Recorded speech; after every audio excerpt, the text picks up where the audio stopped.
안녕하십니까. 스탁과 스토리, 수다가 있는 수요일 김기수의 돌직구타임 M10W 김기수입니다. 인사드리겠습니다.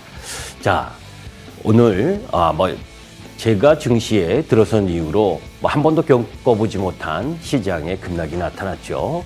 사실 시장은 항상 예기치 못한 순간에 고점을 치고 내려오기도 하고 또 오늘보다 더한 날들도 있을 수 있는 것이 주식시장입니다. 중요한 것은 돈의 힘에 의해서 내 종목이 올라온 것인지 아니면 또 지금 하락하는 부분이 시장 분위기에 의해서 하락하는 것인지 그것을 구분할 필요가 있는 것이 또한 이렇게 급락했을 때 투자가의 자세이다라고 생각을 합니다. 자, 한번 보도록 하겠습니다. 자, 사실 지난주 수요일 날 여러분들께 코스피 조정 시나리오의 내관이 될 수 있다라고 하는 부분 4가지 요소 중에 중동발 전쟁 리스크와 관련된 부분을 여러분들께 말씀드렸었죠. 그래서 일촉즉발의 위기에 놓여져 있는 게 지금 이란의 상황이다라는 말씀을 드렸고 또 그리고 ADR상 고점에 도달하고 선행 EPS가 지금 정체를 보이고 있기 때문에 작년 11월에서 12월 4일까지 거의 2달 동안 조정을 보였었던 그런 형태의 모습이 나올 가능성에 대한 말씀도 드렸습니다. 자, 울고 싶은데 우리 시장이 그죠? 뺨보다 더 강한 전쟁을 맞았죠. 그래서 환율도 오늘 12시 현재 모습인데 1,480원, 어제는 1,500원까지 넘어갔다가 1,473원 정도에 마감을 했습니다. 자, 코스피 지수 한번 보도록 하죠. 점심 때까지만 해도 5,167, 그죠? 거기다 더 떨어져서 5,000포인트를 겨우 지켜서 마감을 했죠. 코스피가 12% 급락을 하고 코스닥이 14% 급락을 했습니다. 그런데 우리가 곰곰이 생각해보면 지난주 금요일 날 시장이 엄청 좋아서 6,300포인트를 넘어섰을 때 외국인들이 7조 7천억을 매도를 했습니다. 그런데 1월, 2월 계속 주가 지수가 상승하는 거에 관성이 붙고 그 관성이 붙어서 올라가는 부분에 현혹이 돼서 그죠? 계속되는 상승 부분에 뭡니까? 주가는 항상 정배열되고 가장 좋을 때 고점이 어느 순간에 나오게 되는 거고 또 주가는 또 약세 흐름 속에서 어느 흐름 부분에서 저점이 나오는 겁니다. 지나고 이틀 급락을 장대 음봉으로 때리니까 이제는 좀 겁이 나시죠? 주식은 항상 올라가기만 하는 것이 아닙니다. 그죠? 너무 많이 올라서 그 이후에 수익을 내기가 쉽지 않다라고 판단이 될 땐 비중을 좀 줄일 필요가 있고 또 이틀 급락인 오늘과 같은 날에는 용기를 좀 가질 필요가 있는 거죠. 물론 어떤 섹터와 어떤 종목을 선택하느냐는 여러분들의 몫이기도 합니다. 다만 돌직구 타임에서 여러분들께 말씀드리는 내용은 그죠? 어떤 일주일에 한 번씩 나오면서 특정 섹터를 매수해라, 매도하라 이렇게 이야기하기가 쉽지가 않습니다. 다만 그 시장이 흘러가는 흐름들 속에서 어느 정도 부분에 있어서는 과열, 그죠? 사실 5,800포인트 이상 부분에 5,800포인트의 지수 부분으로 보게 되면 우리나라 PER 10.1배 정도밖에 안 됩니다. 그럼에도 불구하고 속도가 문제였다가 그죠? 대외 지정학적 리스크의 흐름 속에서 급락을 하게 된 거죠. 사실 금요일 날 외국인들이 7조 7천억을 매도하고 화요일 날 5조 4천억을 매도하는 흐름들 속에서도 지수는 나름 받쳐주려고 노력을 하다가 오늘은 장중에 외국인들이 1조 3천억 거래소에서 매도를 하고 코스닥이 1조를 매수하는데도 불구하고 코스피 지수가 12%, 코스닥이 14% 떨어졌다는 건 이렇게 올라갈 때 포모 현상으로 개인들의 투자 심리가 열화와 같은 욕심 속에서 매세가 들어오다가 이제 이틀 급락을 하면서 생각보다 더 깊은 조정이 나오니까 이제 시장에 두려움을 좀 갖기 시작하는 모습이 수급상으로 나타났습니다. 그런데 여러분들은 공포에 질려 있을 때 그때는 분할 매수 관점으로 바라보는 것이 맞다라는 말씀을 드립니다. 자, AI의 밈의 변화, 그죠? 이재용 회장과 최태원 회장이 묻지도 말고 따지지도 말고 탈알이다가 그죠? 이제는 잠시 후에 돌아오겠다라고 이야기하는 이 밈의 변화를 보면서도 시장이 남들이 다 같이 열심히 사고자 할 때는 조금 물러설 필요가 있고 반대로 그죠? 이렇게 또 물러설 때는 그죠? 다시 또 용기를 가질 필요가 있다는 걸 말씀드리고 자세한 내용은 잠시 후에 돌직구 타임을 통해서 말씀드리도록 하겠습니다.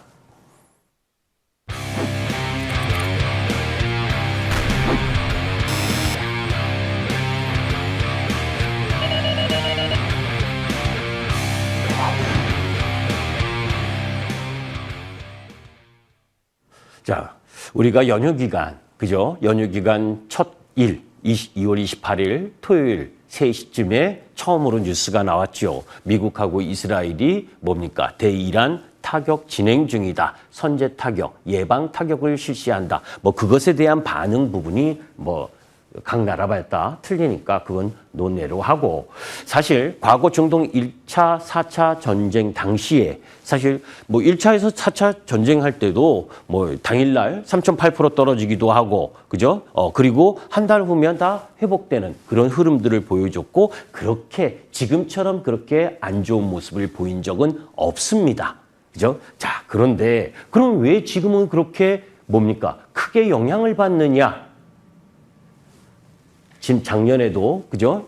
이스라엘과 미국이 폭 공습을 하고 그랬었잖아요. 근데 그럴 때는 전혀 지장이 없었죠. 그런데 이번에는 아까 1, 4차 전쟁 때도 마찬가지고 그 이후에도 2000년 이후에 벌어진 모든 일에서 호르무즈 해협을, 그죠? 호르무즈 해협을 직접적으로 봉쇄한 적은 한 번도 없었다는 겁니다. 그런데 이번에는 어떻게 됐습니까? 이란이 공격을 받고 나서 지금 호르무즈 해협을 지나는 유조선에 대해서 공격을 감행하고 있었고, 그리고 또 봉쇄를 한다는 이야기를 하고 있잖아요.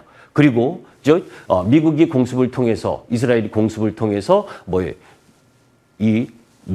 이란 정부의 주요 수뇌부들을 48명 폭삭시켰음에도 불구하고 그 둘째 아들은 살아 있었고, 그 둘째 아들이 초강경파인데 요번에 이란의 최고 지도자로 추대한다는 이야기. 그리고 미국이 뭡니까? 이 중동에 뭐 쿠웨이트나 사우디아라비아, 이 중동 여러 나라에 놓여 있는 이 미국 시민권자들을 다 해외로 나가게, 그런 이야기까지 펴지면서 오늘 더 크게 하락을 했었던 거죠. 뭐 호르무즈 해협과 관련된 부분은 여러분들의 뉴스를 통해서 많이 들으셨을 거고, 그런 가운데에서 가장 중요한 부분은 이란과 오만 사이에 위치한 좁은 해협, 그 속에서 아시아 국가의 수입 원유의 80%가 운행되는 그런 흐름이기 때문에 아시아 증시가 더 타격을 받고 있는 거죠. 실제 당사국인 이스라엘은 신고가를 경신하고 있습니다. 자, 국가별 호르무즈 해협의 에너지 수입원을 보니까 한국의 중동산 원유 수입량은 70.7%, 그죠? LNG는 20.4%를 수입하고 있어요. 그만큼 우리나라가 이 호르무즈 해협을 통과해서 받는 이 원유와 LNG 가스가 그만큼 비중이 크다는 거고, 그런 가운데에서 중국도 역시 38%, 인도 15%, 한국 12%, 일본 11%. 그러니까 중국, 한국, 일본, 대만 이런 순으로 이 영향력이 크기 때문에 아시아 증시의 하락 부분도 그 영향을 크게 받을 수밖에 없는 거죠. 자, 그런데 여기서 한번 살펴볼 필요가 있는 것이, 미국이 베네수엘라를 칠 때도 마찬가지고, 그죠? 미국이 이 이란을 공격하는 타이밍에 있어서도 사실 중국이 14시간 만에, 폭격 이후 14시간 만에 논평을 냈죠. 그죠? 실질적으로 보게 되면 중국이 이란과 베네수엘라 이런 쪽에 1대1로 확장하는 사업 부분에 있어서 가장 공을 들였었던 나라들이 침략을 당하는데도 불구하고 아무 힘을 못 쓰고 있다는 겁니다. 그런 가운데에서 이란을 때린 트럼프의 의도는 뭐느냐라고 보게 되면 중국의 숨통을 조여서 에너지 패권을 장악하려고 하는 의도가 크다는 거고, 중국은 사실 러시아에서 220만 배럴, 사우디아라비아 160만 배럴, 이란 140만 배럴. 그러니까 사우디아라비아, 이란 이 중동 부분에 있어서 거의 300만 배럴을 수입을 하고 있는데 저 호르무즈 해협이 막히면 상당히 부담이겠죠. 자, 그래서 중국이 지금 이란에 호르무즈 해협 봉쇄를 풀라는 이야기도 하고 있습니다. 지금은 온갖 악재, 전쟁이 발발한 지 며칠 안 되고 그런 가운데에서 호르무즈 해협이 봉쇄되어 있는 상황이기 때문에 우리나라 그리고 일본, 대만 주가가 급락하는 흐름들을 보여주고 있지만, 사실 지금 전쟁 부분에 있어서 중요한 부분은 소모죠. 그죠? 공습을 하고 때리고 서로 탄도미사일 발사시키고 난리부르스를 치는데, 그것이 지금 이스라엘과 미국이 공습을 하면서 그런 만드는 공장들, 그죠? 군수 공장들을 먼저 쳤기 때문에 한없이 발사할 수밖에 없잖아요. 그죠? 그러니까 일정 정도 소모가 들어갈 거고 그런 가운데에서 지금 트럼프 대통령이 지상전도 투입할 가능성이 있다. 그러니까 지상전을 투입한다는 걸 오해하시면 안 되는 게 뭐 상륙을 통해서 전방위적으로 들어간다 이런 흐름이 아니고 그죠? 일정 정도 8천만 이란 국민들 중에서 약 10%인 800만, 700만 명의 쿠르드족이나 이런 쪽 반정부 쪽 부분들을 이용을 해서 그죠? 연합해서 갈 가능성도 크다라는 것. 그리고 그러면서 호르무즈 해협 주변의 해군함이나 이런 부분들을 박살을 내고 그러면서 서서히 시간이 좀 지나게 되면 안정화가 될 수 있다는 것도 염두에 둘 필요가 있습니다. 자, 이런 베네수엘라나 그죠? 쿠바 그리고 이란을 공격하는 부분들에 있어서는 실제 11월 3일 날 중간 선거를 앞두고 트럼프가 왜 비이성적인 행동을 했느냐라고 이야기를 하는데 이 비이성적인 행동이 아닙니다. 이미 그죠? 국가안보전략보고서에 그죠? 속에서 이 에너지 패권을 갖고자 하는 흐름 부분들에 의한 준비된 계획된 흐름이라는 거죠. 그래서 달러화에 도전하는 그죠? 그리고 이 기축통화라는 달러화에 도전하는 위안화 이 세력들, 그죠? 그 중에 에너지 패권 국가, 에너지의 중심인 베네수엘라나 이란, 그리고 그린란드, 아시죠? 이미 이런 삼각편대를 다 작정을 하고 그러면서 미국 주도의 패권을, 에너지 패권을 확보하려고 하는 의도가 컸다. 그게 이제 우리가 알 수 있었던 게 그 이전 내용들이잖아요. 그죠? 까불면 다친다라고 이야기를 하면서 그 중남미 좌파 그리고 독재 정부에 대해서 경고를 날리면서 이런 전체 시그널이 미국의 강대한 힘의 논리 부분을 지금 보여주고 있다라고 보시면 됩니다. 여기서 가장 중요한 부분이 장기화로 될 것이냐 장기화가 되지 않을 것이냐. 사실은 이란이 그냥 이스라엘을 공격하는 흐름 부분으로 진행됐다면 우리 시장이 이렇게 하락할 이유가 없었죠. 그런데 이란이 그죠? 미국과 이스라엘 공습에 대응하는 부분이 이스라엘도 공격을 하지만 주변 아랍 국가들 그죠? 시니파와 수니파의 분쟁 양상의 흐름 부분으로 수니파 국가들을 계속 들이면서 이제 헤즈볼라나 하마스,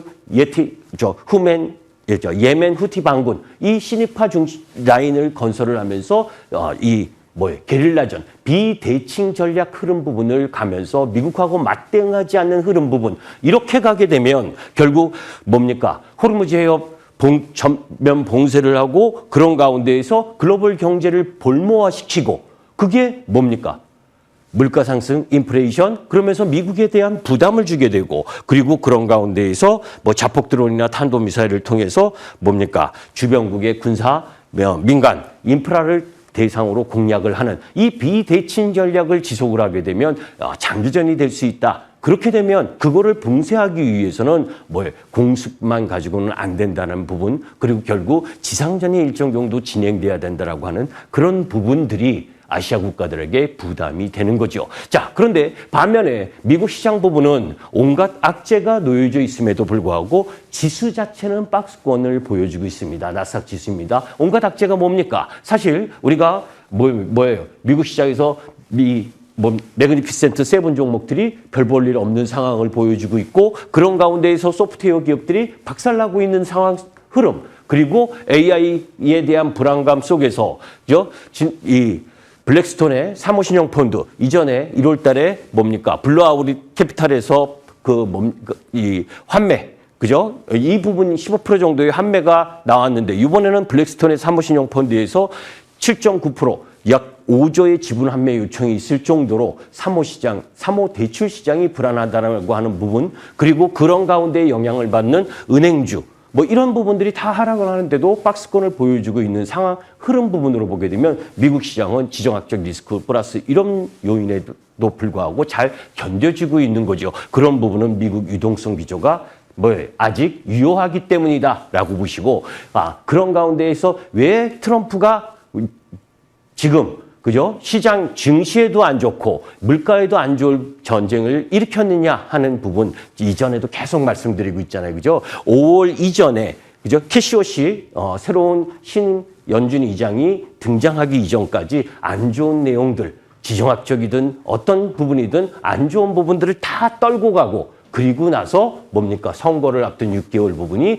다소 화려한 모습으로 등장하려고 하는 의도된 흐름 부분이 있다는 것도 염두에 두면서 물론 제 개인적인 생각이지만 이런 부분들을 염두에 두셨으면 좋겠습니다. 자, 우리 시장으로 보게 되면 3월에 고민이 일정 정도 있죠. 미국 시장은 올해 마이너스입니다. 근데 우리 시장은 2026년 1월에 24%, 그리고 뭡니까? 2월에 20%, 연 2달 동안 상승을 했어요. 우리나라가 3개월 연속 이렇게 급등한 적이 한 번도 없습니다.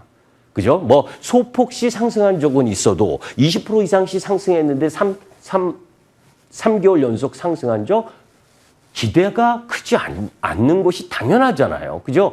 그런데 자연스럽게 조정을 받아야 되는데 지정학적 리스크까지 붙었으니 조정이 더 깊어진 그 부분을 염두에 둘 필요가 있습니다. 사실 이 지정학적 리스크가 터지니까 100조 원대 중동 프로젝트에 비상이 일어날 수밖에 없죠. 왜? 우리가 중동 국가에 투자했었던 부분, 그게 삼성전자의 TV 태블릿 공장이라든지 하나건설의 신도시 건설이라든지 그리고 두산에너빌리티의 발전소 그리고 뭡니까? 삼성 E&A의 플랜트, 뭐 할 거 없이 뭐 건설, 원전, 그죠? 뭐 IT 이쪽 부분에 일정 정도 영향을 미치고 140여 개 기업 부분이 영향을 받을 수 있다는 것도 불안감이 증폭되잖아요. 그죠? 단박에 공사하려면 공사를 진행할 수가 없는 상황이 돼버렸으니까. 이러니까 단기적으로 영향을 받으니까 우리나라 부분에 있어서의 기업들의 흐름 부분들이 오늘 다 안 좋았던 거죠. 뭐 KBT 역시 마찬가지일 거고. 자, 그러면 조정이 얼마만큼 나올 것이냐라는 것이 중요하죠. 사실 강세장에서 코스피 S&P 500의 조정 부분은 약 10% 정도, 9%에서 10% 정도입니다. 우리 시장의 지수의 조정 부분을 보더라도 일반적으로 보게 되면 평균적으로는 10%, 그리고 가장 안 좋았을 때가 마이너스 16%. 야, 그런데 우리 시장은 이번 조정 부분에 있어서는 어땠느냐? 그죠? 고점, 6,344포인트 고점 대비 약 20%의 장중 조정이 나왔어요. 오늘까지. 코스피 기준으로 보게 되면. 그렇다면, 이 조정, 강세장에서의 조정폭보다 더 컸던 이유 부분은 아까 말씀드린 것처럼 자연스럽게 조정을 보였을 경우에는 10% 내외인데 지정학적 리스크까지 붙으니까 20% 이내의 조정이 보여진 거고, 그러면 지수가 20%의 조정이 보여진다면 종목은 어떻겠습니까? 30, 40%의 조정을 보이는 것이 일반적이죠. 그죠? 자, 그러면 이때 주도업종으로 들어왔었던 쪽이 누구입니까? 삼성전자, 하이닉스잖아요. 작년 11월에서 12월 24일까지 한 달 반 동안의 조정이 나왔을 때 그때도 시장 지수는 10% 정도의 조정을 보였죠. 그때 삼성전자와 하이닉스의 조정폭은 18% 정도, 마이너스 18% 정도였습니다. 이번엔 종합주가 지수가 더 올라왔고 올라온 상황에서 조정을 보이니까 이 마이너스 20% 정도의 조정을 보이고, 그렇다면 삼성전자 하이닉스 기준으로 보게 되면 고점 대비 25% 정도 내외의 조정이 나오면 정상이겠죠. 자, 그러면 하이닉스 기준으로 보면 85만 원 이내에서는 매수해도 되잖아요. 그죠? 왜? 주도 업종이었고 주도 종목군이었으니까. 다만 이번 조정은 바로 고점을 돌파하는 흐름으로 가는 것이 아니라, 그죠? 이 미국과 이란의 지정학적 리스크가 어떻게 되는지는 살펴봐야 되겠지만, 그죠? 지난번 11월에서 12월 달 움직였었던 지수 움직임과 유사하게 움직일 가능성이 있다는 것도 염두에 둘 필요가 있으니까 올라갈 때 쫓아가면 안 되고, 그죠? 내려온 상태에서 일정 정도 올라가면 하이닉스 기준으로 보게 되면 85만 원 내외에서는 매수, 그리고 비중 축소, 이러면서 기간 조정을 좀 겪으면서 이후에 돌아가는 패턴을 염두에 두시는 것이 바람직하다라고 보시면 됩니다. 자, 개별 주식 부분에 있어서 국내 ETF 순자산이 387조 원까지 증가하고 이렇게 엄청나게 돈이 들어오고 있는 부분, 그죠? 그것에 대한 설명은 지난주에도 드렸고, 일별로 예탁금이 상당히 들어오고 있는 부분은 분명합니다. 고객 예탁금이 지금 119조까지 올라와 있죠. 그죠? 반대로 또, 그죠? 지수가 계속 올라가니까 신용 몰빵 치면서, 그죠? 작년 2025년 4월 달에 14조, 15조 하던 신용이 32조까지 올라가면서 더블이 됐어요. 외상으로 지르고. 그죠? 그 지르는 부분이, 그죠? 오늘 같은, 어제 오늘처럼 대부분의 섹터가 같이 급락을 해서 내려오게 되면 신용이 가득 찬 계좌는 정말 힘들 겁니다. 그죠? 중간중간 이런 손바꿈이 진행이 돼야 다시 또 올라갈 때 가벼워질 수 있다는 것도 염두에 둘 필요가 있습니다. 그런 가운데에서 2월 수출, 실적 흐름 부분들을 보게 되면, 그죠? 2월 달 부분이 뭐예요? 9개월 연속 월별 역대 최대치를 쳤습니다. 수출이 29% 증가를 했는데 조업일수가 3일 부족한 부분이죠. 설 때문에. 그럼에도 불구하고 그런 상황에서의 29%면 엄청나게 좋은 흐름이고 그런 일평균 수출 전년 동기 대비 49% 그런 가운데에서 미국 수출과 중국 수출이 양호한 흐름 부분들을 보여주고 있다. 그러면 품목별로는 어떠냐라고 보니까 여전히 반도체가 161%, 여전히 반도체가 좋다라는 걸 염두에 둘 필요가 있는 상황인 거잖아요. 자, 그런 가운데에서 2026년과 2027년 영업이익 기준, 영업이익 전망치 기준 보게 되면 삼성전자가 5위, SK하이닉스가 7위 정도 되는 영업이익을 예상을 하고 있습니다. 엄청나죠?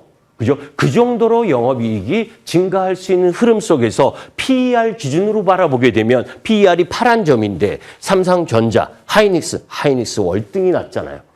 그죠? 진짜로 영업이익이 성장하면서 올라오는 쪽 나인 부분은 삼성전자, 하이닉스라는 겁니다. 나머지 여타 섹터 부분들 물론 실적이 좋은 종목 부분들 섹터도 있고 반면에 삼성전자 하이닉스가 올라가서 지수가 5,000포인트고 6,000포인트니까 내 종목도 올라가겠지. 근데 그러던가요? 카카오 네이버 계속 옆으로 행보하다가 종합주가 지수 떨어지니까 같이 맞죠? 종합주가 지수가 올라오고 있는데 그죠? 3,000포인트, 4,000포인트, 5,000포인트, 6,000포인트 올라가고 있는데 못 올라온 종목이 지수가 조정받으면 올라갈 수 있습니까? 그렇지 않죠. 그죠? 그러니까 그런 부분들을 염두에 두면서 바라볼 필요가 있습니다. 물론 기관 수급의 유인 정책 그리고 코스닥 액티브 ETF 출시 이 3월 달에 하기 때문에 코스닥 오늘 1,000포인트 무너졌지만 다소 반등할 가능성은 있다는 것도 염두에 둘 필요가 있습니다. 반도체 및 코스피 실적 눈높이를 보게 되면 지금 시간이 거의 다 된 모양인데 그죠? 2월 25일 기준 연도별 부분 봤을 때 자, 요것만 보시면 됩니다. 2025년 파란색 영업이익 그죠? 그거보다 2026년, 2027년 더 높아지죠. 이 중심이 실적, 집가지수의 상승을 견인했고 그 부분 속에서 가장 중요한 게 삼성전자와 하이닉스의 영업이익 컨센서스가 계속 증가했기 때문이라는 걸 염두에 두실 필요가 있습니다. 자, 그런 가운데에서 속썩이던 대미투자특별법 처리 그죠? 제가 이제 어제 이건 작성을 했었던 부분인데 오늘 뉴스에 나왔더라고요. 그죠? 대미투자특별법 처리를 12일에 여야가 합의해서 처리하기로 했다. 자, 이 불확실성도 빨리 해결을 해줘야, 그죠? 여타 여기에 수혜를 받을 수 있는 섹터 부분도 반등할 수 있는 흐름을 가져가겠죠. 자, 나머지 부분은 이전에 이야기했었던 부분이기 때문에 나중에 6시 10분에 말씀을 드리도록 하고 자, 시장이 어렵습니다. 근데 누군가에게는 어렵다고 생각할 수 있지만 또 누군가에게는 이 참고 참은 부분에 있어 중기 투자의 기회가 될 수 있는 조정이 나왔다라고 봅니다. 그러니까 여러분들이 투자 성향이나 투자 자금의 성격이나 이런 부분들을 잘 판단하셔서 조금 더 흘러가는 이 지정학적 리스크를 지켜보고 접근할 것인지 아니면 이번에 반등이 들어올 때 어느 선에서 비중을 좀 줄여야 될 것인지 이런 부분들과 이 지정학적 리스크로 인한 섹터 부분에 있어서의 흐름이 어떤지를 여러분들과 함께 잠시 후에 6시부터 여러분들과 공부하는 시간을 갖도록 하겠습니다. 시장은 항상 위기와 기회가 공존하는 것이 주식시장입니다. 그죠? 누구나 다 똑같은 게 아니죠. 그런 부분들 속에서 기회를 잡으실 분만 함께 하시면 좋겠습니다. 감사합니다. 김기수였습니다.